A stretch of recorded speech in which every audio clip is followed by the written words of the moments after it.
Good afternoon. This is the Midday News on 3FM 92.7, coming to you live from our studios here at Adesawe Kanda, Accra, and also live on our various affiliates across the country. Coming up this afternoon, Public Service Workers Union say they will embark on a nationwide strike effective Monday, October 21, over the failure of the Finance Ministry to pay allowances of its members on the single spine salary structure.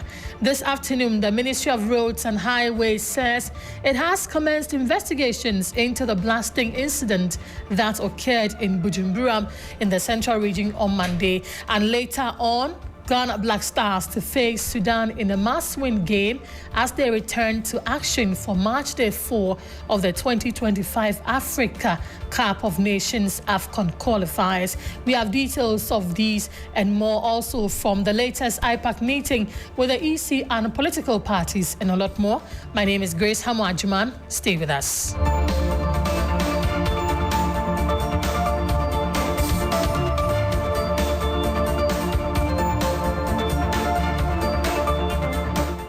Many thanks for joining us. The bulletin starts right here, right now. And some political parties participating in the Inter-Party Advisory Committee meeting with the Electoral Commission has appeared divided regarding the re-exhibition of the Provisional Voters Register online, while some political parties want the Electoral Commission to include in-person checking of names in register due to network challenges. Others hold the view that all must endeavor to use available platform provided by the EC. My colleague Stanley Nidlew is at the Alisa Hotel where the second edition of the live telecast IPAC meeting is taking place. Stanley, thank you for connecting with us. Talk to us about this division among the political parties.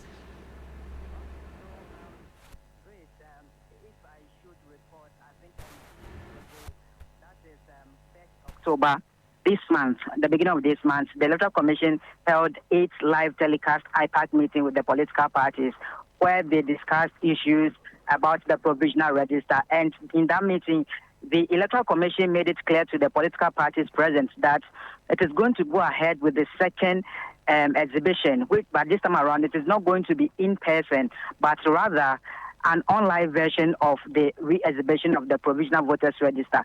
And so today, that exercise, the Electoral Commission has actually kick-started with that exercise, which is ongoing. And the Electoral Commission, again, is engaging the political parties in an IPAC meeting to discuss the provisional, the re-exhibition of the Provisional Register, because on the 1st of October last 2 weeks ago, when the EC actually engaged the political parties, the concerns that they raised, and they are still raising that concern, has to do with the fact that in the rural areas where this exhibition is going to be done nationwide, and the rural areas are part, there are the challenges of network issues, and then the accessibility to network issues has been a major problem in these areas. And so it will actually prevent people who are willing to partake in the exercise by checking their names on the Provisional Voters Register will not have the opportunity to do that. And so if the EC can reconsider its decision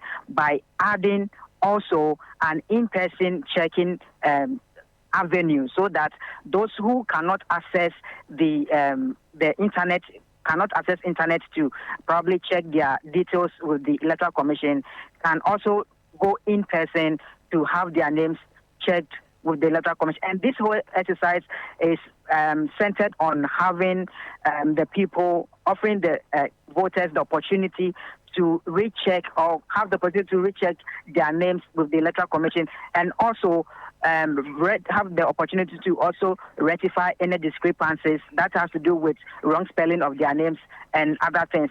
But this morning, some of the political parties that are engaged, that is the NDC, the PNC, also engaged the flag bearer of the NDP, the National Democratic Party, and a couple more. And the position, they appeared so divided on this front, because the NDC and the NPP, the PNC, hold the view that, well, everybody, this must be inclusive. So everybody, the Electoral Commission must do something that would afford everybody the opportunity to partake in the exercise.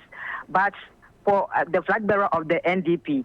When I engaged him, he said, well, this is the platform that the Electoral Commission has been able to put up for people to come and check their names. And so the public must endeavor to actually adhere to this platform and ensure that they check their names, regardless of the challenges that have been anticipated. That is the internet. But then also the Electoral Commission has also made another provision that those probably who might be encountering internet challenges, they can resort to the use of a USSD code, that is *711 *51#. This one requires no internet for you to check. But then again, if you go to the rural areas, there are even places where access to network to make phone calls is a problem. And this is the reason the NDC and other like-minded political parties are calling for the Electoral Commission to actually include other platforms that will make the process quite easier. Now, all right, the entire exercise will span 4 days, and it will end on 19th of October, Saturday. And after that, anyone who wanted to check their names can go ahead and check it. But if you want to correct any anomaly after 19th of this month, which is Saturday, that window, the Electoral Commission is going to shut that window to anyone. All right, Stanley, thank you for that succinct report. My colleague Stanley Nible bringing us update on that IPAC meeting between the Electoral Commission and some parties there. Let us move away from that and go to Parliament, because Parliament is today commencing the 5th meeting of the 4th session at the dome of the Accra International Conference Centre. And this is because of the ongoing renovation works in the main chamber of Parliament, which serves as a usual venue for parliamentary sessions. But just like it has been the practice, the leaders of the House are expected to brief the media shortly on what to expect. We'll work the lines and speak to my colleague Noble Crosby Annan, who is giving us updates that the former minority leader has petitioned the Speaker and parliamentary leadership to remove Agona West MP, Suhum MP, Amenfi Central MP, Fomina, and also the Fomina MPs. This is an indication that Haruna Idrisu gave earlier in the week, even before the House resumed. And he says that he is doing this and also invoking Article 91G of the Constitution to compel the Speaker of Parliament to declare the party, the NDC, as a majority side as the House resumes sitting today. It follows a decision of some incumbent NPP MP, Cynthia Morrison, MP for Agona West, and Kuja Asante, MP for Suhum, together with 2 other MPs to contest as independent candidate in the upcoming elections. Article 91, Clause 1G states that a member of Parliament must vacate his or her seat if he or she leaves the party they were selected from to join another party or seek to remain in Parliament as independent members.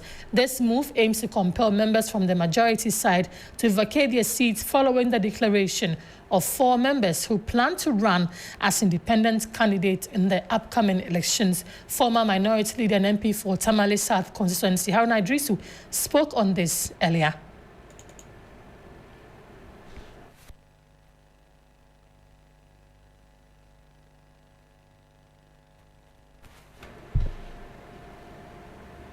On Tuesday, the Parliament of Ghana will reconvene. And when it reconvenes, I am very certain that Parliament and Ghana will go through a major constitutional test. And that constitutional test is that the NDC minority must become the majority from Wednesday next week. I assume, and this must happen if there is constitutional and legal propriety in Ghana, because any nuanced interpretation of Article 97 provides that if a member of Parliament on a political party ticket like MPP defects and fails to be independent, that MP ceases to be member of Parliament. By virtue of the provision of Article 97, subclause G, an independent joins a political party, that independent loses constitutional recognition and does not belong to Parliament. Former minority leader Haruna Idrisu, but Dr. Rashid Dramani, the executive director of the Africa Center for Parliamentary Affairs, says he foresees a legal battle.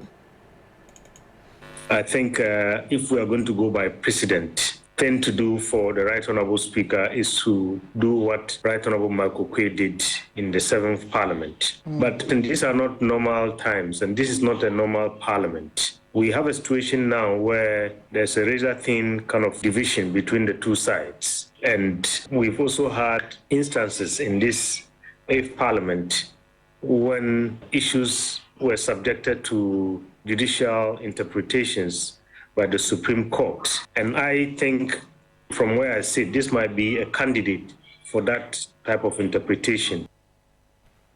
Executive Director for the Africa Center for Parliamentary Affairs, Dr. Rashid Dramande. The majority, meanwhile, has been responding to the invocation of this article by the former minority MP and Majority Leader Afenyo Markin, saying some of these controversies are better settled at the court, and Parliament has been served. There's an injunction application attached to the writ, and this matter should be placed on ice until the Supreme Court determines the matter, which is not so different from what Dr. Rashid Dramande has already told us. So we'll see how this pans out in the subsequent days. This is the Midday News on 3FM 92.7. If you just tuned in, stories gone by, parties divided over the latest decision by the Electoral Commission to do an online re-exhibition of the voters' register. Parliament reconvened today, and already the minority says they should be declared the majority because 4 MPs from the NPP have decided to contest their seats as independent, and as the law will have it, if you take that decision, your seat should be declared vacant. And so it means the numbers of the minority is obviously going up. That is a case being put forward by the minority this afternoon. Let's move on to other stories now. The Ministry of Roads and Highways says it has commenced investigations into the blasting incident that occurred in Bujumbura in the central region on Monday. According to the ministry in a statement, it will liaise with relevant stakeholders to ascertain the actual casualties while sympathizing with affected families. Meanwhile, residents of Big Apple in Bujumbura are in a state of shock and grief following the explosion incident that claimed 3 lives in the area on Monday. 47 victims of the rock blast were admitted to the St. Gregory Catholic Hospital. Out of the figure, 34 sustained minor injuries and have been treated and discharged, while 13 remain hospitalized, including a 7-month-old baby. Matthias Anaba is the head of admin, St. Gregory Catholic Hospital. He's been speaking to us.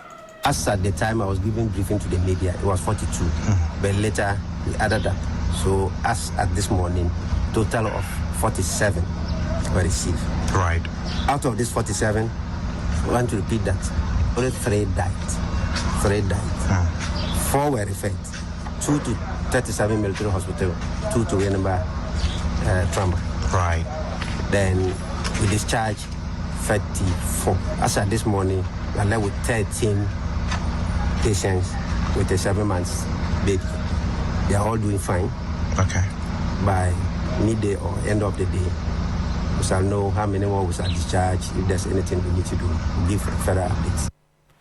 Matthias Anaba, head of admin at the St. Gregory Catholic Hospital. We will take you back to the Big Apple Township after this break. Stay with us.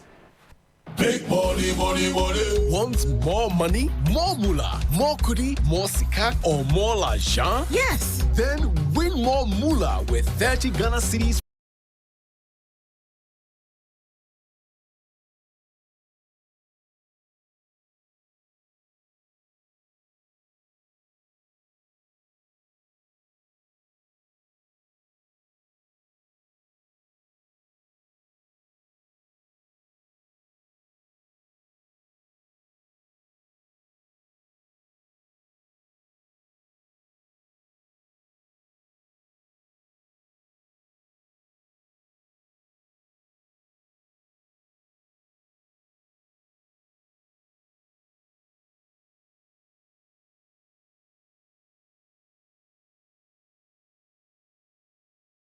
News on 3FM 92.7. My name is Grace Hammoah Agyemang. Let's do some more stories. The Public Service Workers Union is to embark on a nationwide strike on Monday, October 21, over the failure of the Finance Ministry to pay allowances of its members on the single-spine salary structure. With the onset of the strike, activities of the Electoral Commission and airlines are to be granted to a halt. Bernard Ejay is General Secretary of the PSW.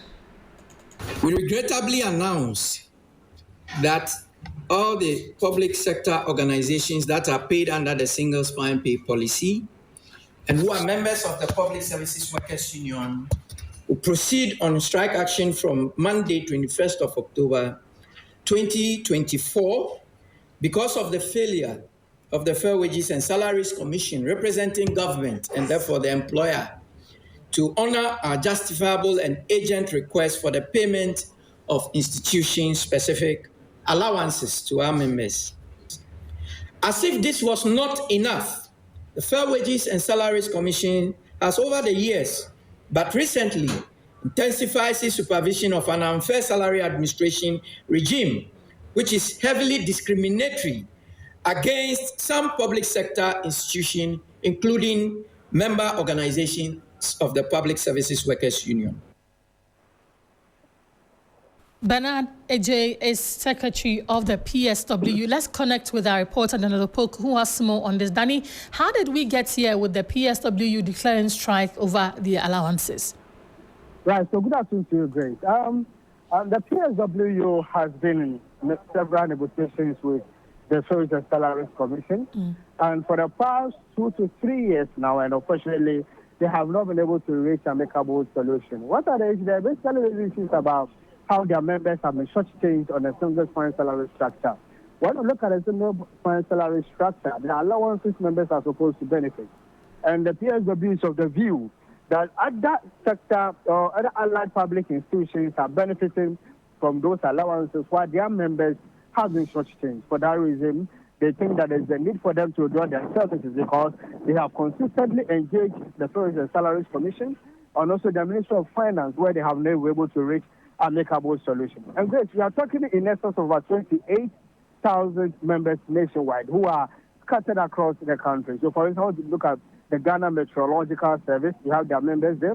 You also have the Electoral Commission, which is a key agency ahead of the election. Exactly, Danny. I was going to ask you which agencies or who are likely to be affected by the strike.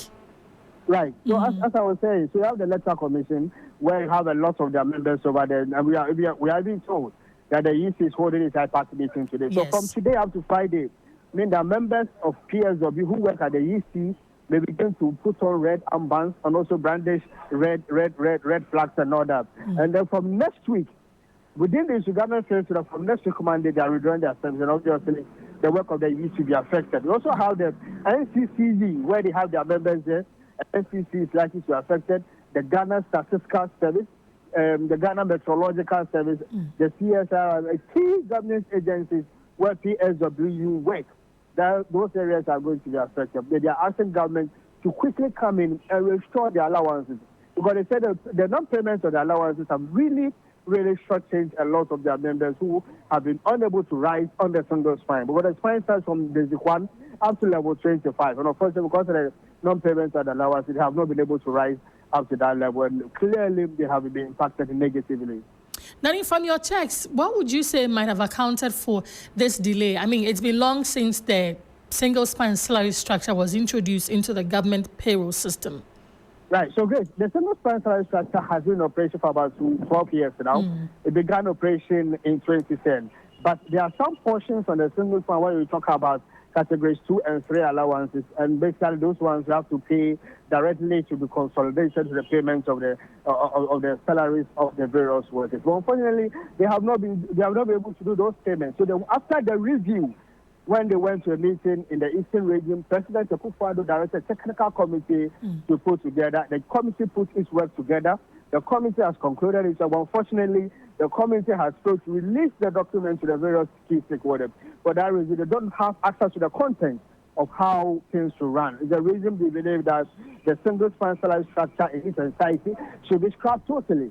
Government should scrap the single spine pay policy so that if a new salary structure will be introduced, then government goes ahead to do that. But for us, it stands now, they believe that the single sperm pay policy is a failure. Government must scrap it. Scrap it. Danny, thank you for that update. My colleague Daniel Opoku bringing us updates on the labor front. Let's do other stories now. The National Union of Ghana Students, NUGS, has called on government to take urgent and decisive action against illegal mining, whether through the deployment of the military, a temporary ban, or any other effective means. The union, in a press release, has called for an immediate stop to illegal mining, which continues to threaten the health of the environment and safety of the people.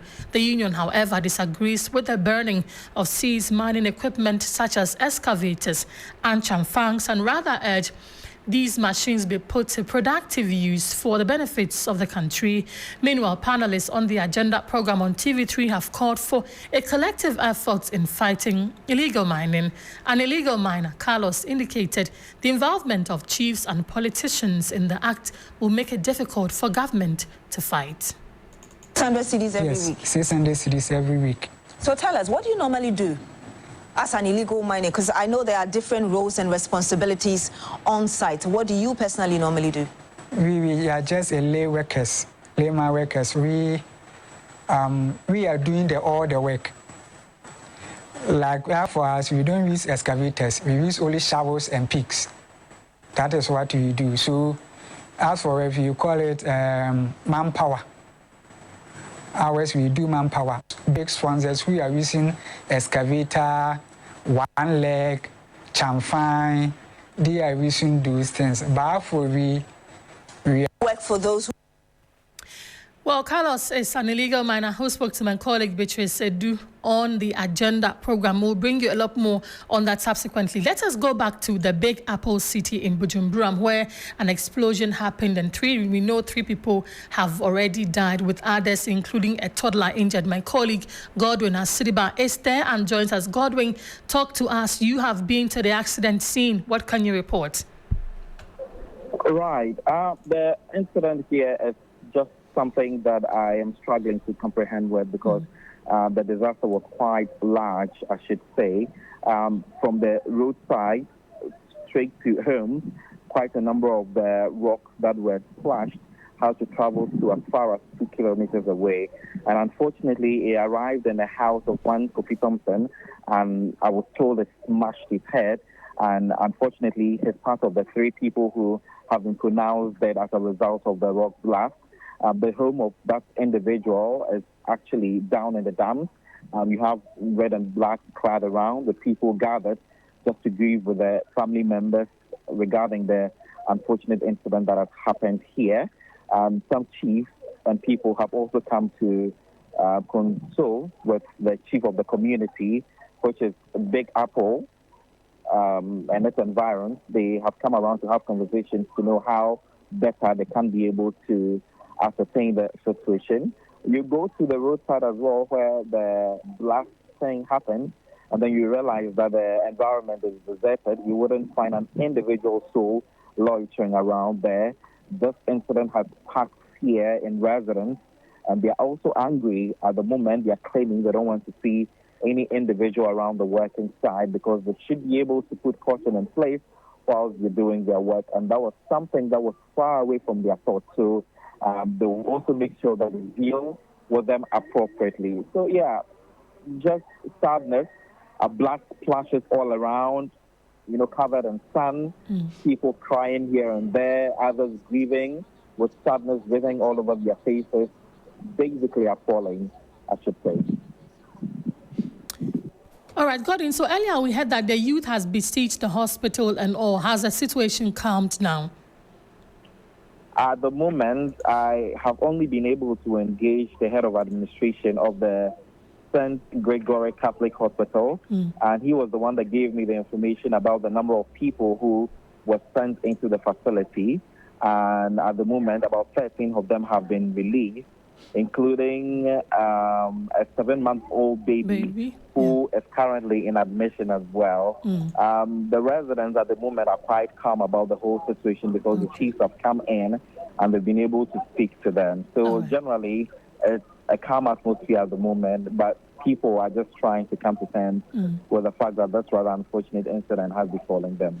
All right, Godwin, thank you for that update. My colleague Godwin Asediba updating us on that Bujumburam rock blast. Let me take you to the Savannah region because time now for us to do some politics. President Akufo-Addo is on a 2-day tour in the region and he has been speaking about illegal mining. But it is not what some Ghanaians are expecting him to say, but he has been calling on the presidential candidate of the NDC, John Dramani Mahama, to make his stance clear on Galamsey. Let's listen to the president. Somebody who wants to be president, he can't change his mouth. One side of his mouth is saying one thing, the other side of his mouth is saying another thing. It is not good for him. In the 2020 elections, after the government had acted on the Galamsey, he went around all the mining districts of Ghana to tell them that when he comes, he's going to give amnesty to anybody who has been attacked on the Galamsey issue by my government. So it's not surprising that MPP lost in all those constituencies. That when he comes, he will now enforce the Galamsey laws. We want the NDC, 4-time NDC presidential candidate to come clean, to tell us where does he stand. This is what I meant when I said that I was prepared to put my presidency on the line. I was prepared to take the political risk in dealing with them Galamsey. President Akufo-Addo there challenging the presidential candidate of the NDC, John Dramani Mahama, to make his stance clear on illegal Mahama. Well, John Mahama has been speaking not about illegal mining, but he is worried about the renaming of some universities up north. Let's listen to him. You know, if any name should have been given to this university, that name should have been the name of J.J. Rawlings. They won the World Food Prize. They gave him $50,000 prize money. And what did he do? He used it as a seed money to start the University of Development Studies. Normally, universities and institutions of higher learning are sometimes named after people. And sometimes their name connotes the academic career that they are pursuing there. Rawlings declined. He says, I want to live in the hearts of men. I don't want my name to be put on any monument. So, once the founder, because if you name an institute after anybody, you name it after the founder, if you have to. Once the founder declined, there was nobody had any business going to dredge up some patient person. Presidential candidate of the NDC, John Dramani Mahama there. Let us move away and do sports now. Billy Shan is joining me in the studio for a conversation on that critical Black Stars Sudan match that a lot of Ghanaians, well, maybe are looking forward to, because the other time we met them, we were not really impressed because we didn't have any goals. Bill, how does it look for the Black Stars this time? It looks a bit tough, because if you look at the numbers, it's not looking so favorable. The last time the Black Stars won an away match in an AFCON qualifier was way back in November 2019. Since then, 6 matches have been played, no victories for the Black Stars. Also, this year, specifically in 2024, the Black Stars have played 11 matches in total and won just 2. And I mean, those 2 matches, I mean, one was away to Mali, which was surprising. The other was to against Central African Republic at home in Kumasi. But overall, you could say that the numbers aren't really looking great. Yeah. And for Kwesi Appiah, he's not lost a competitive home game yet as a head coach of Sudan. He's only lost 1 out of 10 in total. That is including friendlies as well. So on the scale of things, you would say that Sudan have an advantage. But again, looking at the performance that Ghana put up in Accra, they had a lot of chances. And on another day, it could have been a 2-0, 3-0 victory for Ghana. And Akufo-Addo has been saying that if they put up similar performance against Sudan this time today, they will definitely get a victory. And I hope that they do that again and get that victory. Let's listen to Akufo-Addo and then we can wrap up on that. I think we showed in the last game. We don't have to look too much back. I think the last game was, in terms of passion, and willingness to win was there, but just the last thing was missing, and this is to score goals. And I think the boys are mentally ready, and this is the only thing which is missing. We have to score, and we have to score, and we have to believe in ourselves. This is very important, and with this belief, goals will come. Black Stars coach Otoado there. So, Bill, what should the Black Stars be doing now, briefly, and then your prediction? Yeah, so I think they should attack a lot more and try and create as many chances. I've seen the lineup, and it looks like Jordan Ayew has been replaced by Iñaki Williams up top. So I think Iñaki would have a lot of pressure to score. Hopefully he does find the net, because he's not found the net in a while. So yeah, we'll see. But I think if they attack more from the front, they would have a chance against. Is that a 4-4-2-2 format, or what? Like a 4-3-2-1. Okay. 4-2-3-1, basically. 4-3-2-1 formation. 4-2-3-1. All right. So we're wishing the Black Stars all the best. They should at least give us some 2 goals so that Ghanaians will be excited. Yeah. You know, we love them. They should love us back. Yeah. We're wishing them well, Bill. We don't want to miss out on Morocco. We do not want to. I mean, and Sudan. Let me just leave it there, Bill. Thank you for that update. Bill Eshan is my colleague from the sports department, updating us on that Black Stars match with Sudan. It is happening later today. You don't want to miss out on this. But that will be all for our package for the midday news on 3FM 92.7. My name is Grace Hammoah Agyemang. Stories that came through as headlines. Public Services Workers Union declares strike effective Monday, October 21, over failure of the Finance Ministry to pay allowances of its members on the single spine salary structure. Also, Ministry of Roads and Highways says it has commenced investigations into the blasting incident that occurred in Bujumburam in the central region on Monday. And we just told you about that Ghana Black Stars match with Sudan in a must-win game as they return to action for match day 4 of the 2025 AFCON qualifiers. Many thanks for joining us. Meniafo is standing by to bring us the latest in the world of business. My name is Grace Hammoah Agyemang. Enjoy the rest of our programs.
Hello there, good afternoon and welcome to Business Daily on 3FM 92.7. My name is Minu Aful, and coming up, World Bank Chief Economist calls for private sector focus to boost Ghana's economy. It is Ghana's private investors that will lead Ghana into high growth. It's not going to be the government. The government can provide a good environment. Plus, Mineral Income Investment Fund launches mining incubation program to support sustainable junior gold mining.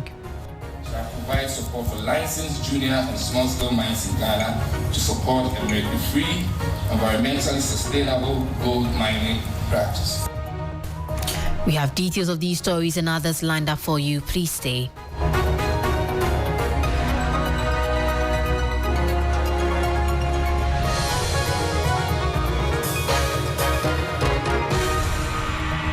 Thank you so much for your time. Now, the World Bank Chief Economist, Idemit Gill, is urging the Ghanaian government to prioritize private sector growth to enhance the economy. He believes Ghana possesses the necessary resources to transition from a middle income to a high income nation, provided there is an effective balance of private and public partnerships. I think one of the things that Ghana would probably have to do is try to see how to increase the growth rate. Now, the other issue, of course, is that you want to make sure that you increase it in a way that is not based on borrowing too much. So you shouldn't be borrowing a lot from outside, except for the most high return investment projects. And then the other thing is that one has to keep one's public debt to GDP ratio low. So because the problem with that, of course, is that when the cost of borrowing is low, it's easy to sustain a high debt to GDP ratio.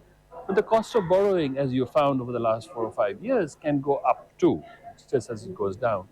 So I think a debt to GDP ratio, a public debt to GDP ratio of no more than 50% of GDP is what I think is a growth-friendly rate. While he acknowledges the need for Ghana to increase its growth rate up to about 10%, he also cautions against excessive borrowing from the international market, except for high returns investments. High enough as compared to East Asian countries. I think one of the things that Ghana would probably have to do is try to sort of see how to increase the growth rate. Now, the other issue, of course, is that you want to make sure that you increase it in a way that is not based on borrowing too much. So you shouldn't be borrowing a lot from outside, except for the most high return investment projects. And then the other thing is that one has to keep one's public debt to GDP ratio low. So because the problem with that, of course, is that when the cost of borrowing is low, it's easy to sustain a high debt to GDP ratio. But the cost of borrowing, as you found over the last 4 or 5 years, can go up too, just as it goes down. So I think a debt to GDP ratio, a public debt to GDP ratio of no more than 50% of GDP is what I think is a growth-friendly rate.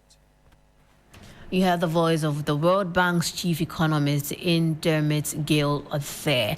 Now, the Minerals Income Investment Fund has introduced a mining incubation program aimed at promoting environmentally sustainable gold mining practices. According to Chief Executive Edward Cranting, the initiative is targeted at junior mining companies, providing them with support and guidance to enhance responsible mining operations. This program is expected to help foster innovation and environmental stewardship to complement efforts at ridding the country of illegal mining practices. Shall provide support for licensed junior and small-scale mines in Ghana to support and make free, environmentally sustainable gold mining practice. On the back of this, we would like to push and ensure that these mines develop to become junior mines that can be listed on the GSE. On the back of a detailed resource estimate, it will cover the provision of working capital and capital for mining machinery, ensure corporate governance structures, institute a traceability and tracking mechanism for all small-scale mines, underpinned by ESG, and ensure that the gold that is produced gets a full market for the gold through the MIF Gold Trade Desk. MIF is developing a fiscal gold-linked exchange-traded fund, as the MIF Gold ETF, to be listed on the Ghana Stock Exchange. The MIF Gold ETF will be structured with gold as a principal underlying asset, for which the security will track the price of gold. Chief Executive of the Minerals Income Investment Fund, Edward Cranting there. Away from that, former Finance Minister Seth Terkper urges government to urgently publish the high-level tables from the IMF's second review of Ghana's program. He argues that this document is crucial for stakeholders seeking to comment or make decisions regarding the country's economy. He shared these insights during a Zoom media engagement on his PFM Tax Africa Dialogue themed Prospects for the Economy after agreement with the international lenders and IMF third review. But it is unusual for the IMF after its review not to include the high-level tables which we have been used to, which we often use. So that will be missing. That, I think, is unfortunate for those who would want to put both the government and the fund rightly. And I would urge, that we go back to the tradition, a long-standing tradition, where a high level, very high level tables on the fiscal, monetary, and relationship with the fund are added, we do not have the full IMF reports on the second review. I'm not talking about the third review. On the second review, I think, again, we should follow tradition and put these out. You heard the voice of former Finance Minister Seth Chekpe calling for the release of high-level tables from the IMF's second review of Ghana's economic facility. Well, that will be all for Business Daily on 3FM. For more business stories, please check out our website. It's www.3news.com. My name is Minu Afol. Stay tuned. Urban Blend is up next with Black Rasta.